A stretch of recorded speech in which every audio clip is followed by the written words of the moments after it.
Welcome to episode 21 of In the Lab. This week we're talking humans versus robots. Yeah, I'll be right there. Okay, Mom, I have to go. I'm shooting a video. Goodbye.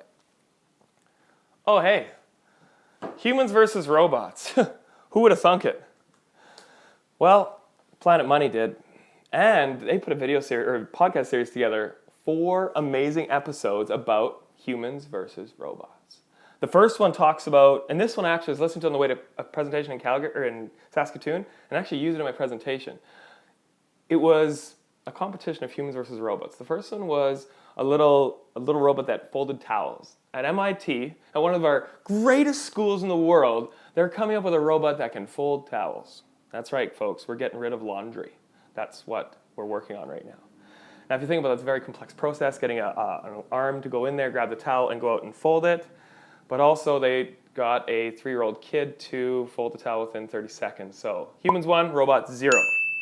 Next was Ellie. Ellie's a big screen that just has a face on it and has a camera and asks questions. Ellie's for people with severe depression or post-traumatic stress disorder. I didn't know that people with severe depression, they'll smile just as much as anybody else.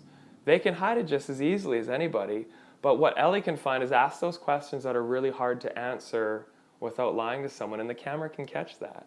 But what they also found is that people don't want to lie to her. It's a machine, so they don't care. And at this point in the podcast, you're getting really skeptical. It's like, come on, nobody actually talks to this machine that's been through a lot.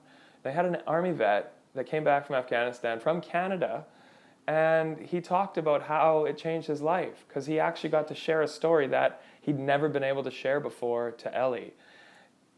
It's a very moving part in the podcast. That's why I think you have to watch it.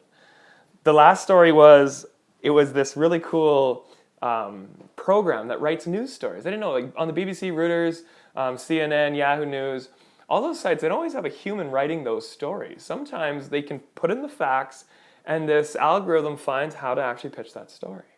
So they found from the BBC one of the fastest news writers in our world, and they put him up against this software program. And the software program did it, I think it was around 3 minutes, not even, to publish the story. And within that, they had to update the database, which took a little longer than they thought.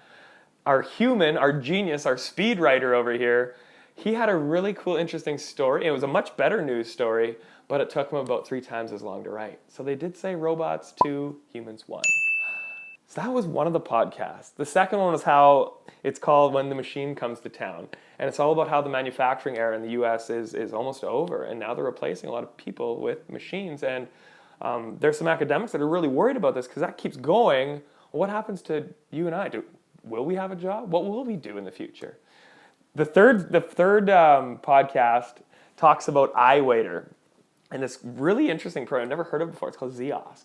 Now, Ziosk is a little like iPad type thing that sits on your table when you go to an Applebee's or a Chili's, or it's going in the U.S. right now, just in a few restaurants. But what it is, it's a waiter at your table. You want to order a drink refill? You want to call someone over to check your order? You want to order dessert? You can all do it from your table now. The cool part I really liked about it, there's games on there, 80s trivia. There's things to keep you entertained or your kids entertained at the table. It's creating an entertainment part of the new way we eat and are at restaurants. I think it's brilliant. Waiters hate it, waitresses hate it, but it increases bill spend and decreases the time people are actually in your restaurant. And for some weird reason, it increases dessert sales by 30%. You don't want to be a fatty talking to your waitress, but you don't mind punching into the computer. The last podcast is on the last job left. I think it's actually called The Last Job on Earth.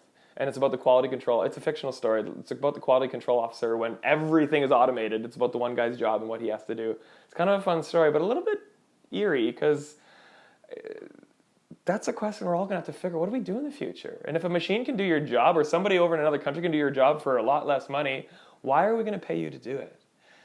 There's a really cool book called Eat People. It's actually called Eat People. I believe it's written by Andy Kessler. And the concept was actually to eat people, not actually physically eat them, but displace them, get rid of them. And Nick Bontis at the Groot School of Business talked about this in 2009 about how the carburetor manufacturers are displaced by the fuel injection, and then all of a sudden the record stompers are displaced by cassette tapes. And he says the cycle keeps going. If you don't relearn, if you don't re-educate yourself, you are going to get displaced eventually. So, what do you think? Do you think robots are going to displace us? Do you think your job's in jeopardy? Let us know in the comments below. Subscribe here. Ask funny questions here. Peace be to Journey. In 2009, I was in Hamilton at the DeGroote School of Business on a conference. And Dr. Nick Bontis gave a talk on, I told you I was going to drop it.